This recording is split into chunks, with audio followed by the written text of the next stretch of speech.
How you doing, people? Random here. Have you ever had those days where you should just stay in bed? Well, this is one of them.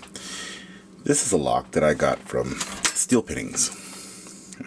It wasn't too bad of a pick. I've picked lots of American locks, so I got through it in pretty decent time.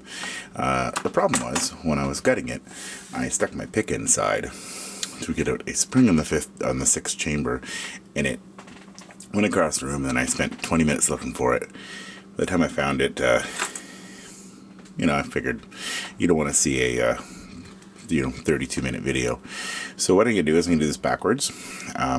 Since I'm not a computer savvy person, it's surprising that I actually am able to upload anything to YouTube. But I'll show you the pins first, and then we're going to put it back together, and then we'll just pick it again instead of me going through it all. I gotta say, you did a really good job. Pin chamber 3 is, every chamber almost has a homemade pin. So chamber 2 has a homemade pin on the bottom. Chamber 3 has one on the top, which is kind of this cool little hourglass shape. It's pretty neat. Chamber 4 is factory pins top and bottom. Chamber 5 has another one of these hourglass, but it's almost a double. It's got two of them, thicker one on the bottom and a thin line in between, and a pretty sharp edge on the top. Pin 6 is the interesting one. It has almost a pin with a tit on it right here, and then a key pin turned upside down, a shortened spring on the top. And this is what I lost, and most floors of every basement shops are not always the cleanest, so it was a little bugger to find it.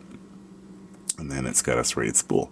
So let's put it back together and see if I can pick this thing open again, which I should be able to beat my initial time. We will see.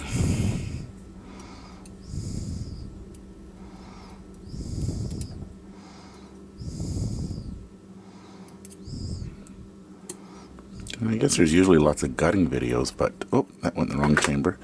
But not too many reassembly videos. So I guess, yeah, finally a reassembly video.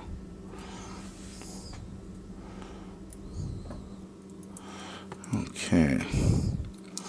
What I like to do is go slide through and put all the springs in next,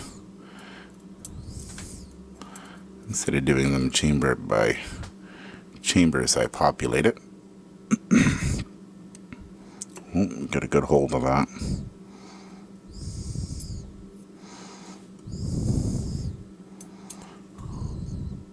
And always keep lots of extra springs, because that's usually the ones that get lost, on me at least.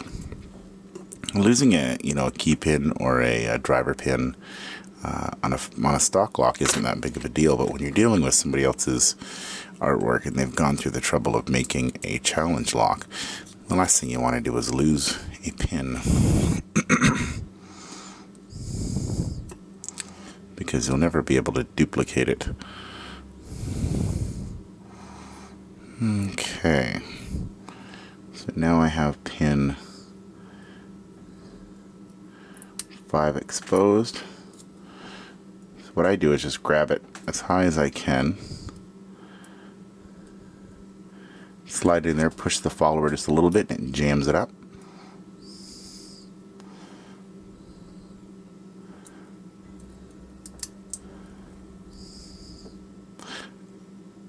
I just realized I'm putting some of those pins in backwards. Yeah.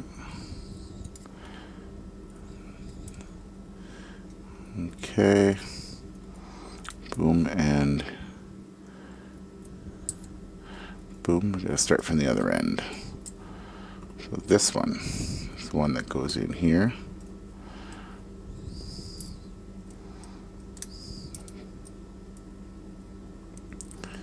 I picked up a few more locks today, which is pretty sweet. We'll show them on another video. I grabbed another kryptonite. I've been buying them for about 15 bucks, the same one that I sent to PickMe1977. I found locally kind of like this fabric store because my wife's big into quilts and stuff. But in the corner they also have a little tool department, and I guess they have about 15 or 20 stores, and they buy any surplus stuff, not a lot, just a little bit of stuff, and put it in their tool department. And amongst the other usually Chinese knockoff, dollar store stuff, were these kryptonite locks. So they had 4 of them. So I bought all 4. One was the shrouded, which I haven't put on video yet because it's all the same core. And the other 3 that I bought were the 61 millimeter with a 1/2 inch shackle on it. So I'm gonna go cut that together. So I'm probably gonna end up giving one of them away eventually. I like to usually make sure I got those pins in order, because sometimes they can pop around. The last thing you want to do is get it back together and realize your key doesn't work, and then you got to pick it again. Now this one was a little tricky. Pardon the noise of the furnace, guys. We will try our best to. That 6-pin, I couldn't figure out why it was tricky before, but there we go. Now I just need to find the C-clip.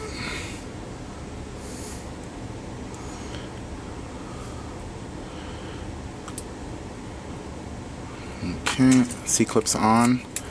We'll try it again. There's a little stickiness on pin 6, but not a big deal. On this one, we'll pull out the wafer.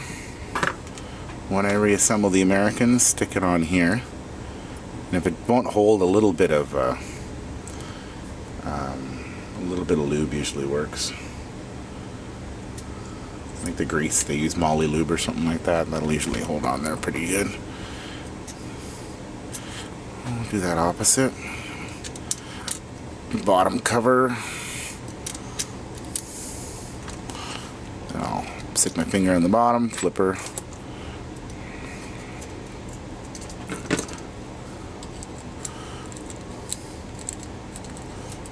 It's usually the hardest part. Just what I do is I don't push it in all the way, really. I just kind of let it float on my finger, and it'll kind of pull it in itself. And before I close it up, I want to make sure it turns. Then I'll close it up, and we're good. So, now that we're reassembled, let's pick it open.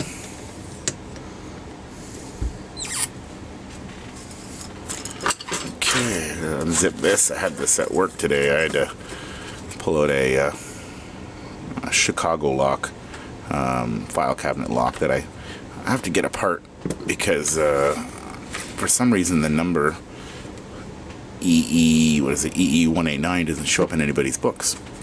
And when it did show up in somebody's books, it wasn't correct. So we will see if we get inside. So, as I say, I've done this once already. Let's see if we can do it in a better time. So,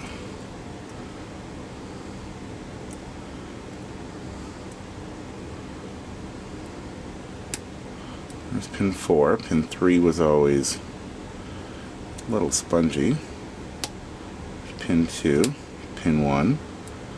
I got 2 clicks out of pin 2 the first time, but it doesn't mean I'm going to get it this time.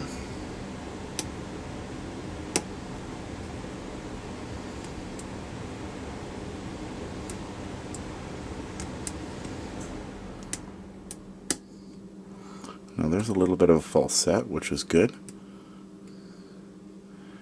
Now pin 4 only moved once, 1 click the first time around. Oh, there's pin 3 now. There we go.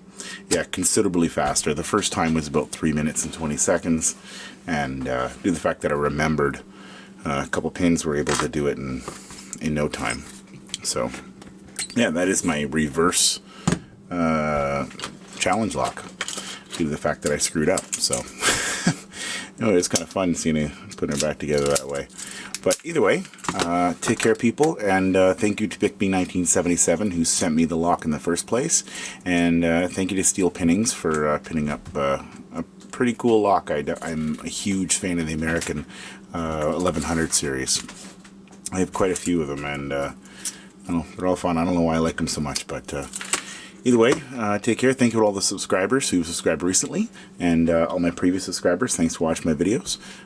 Take care.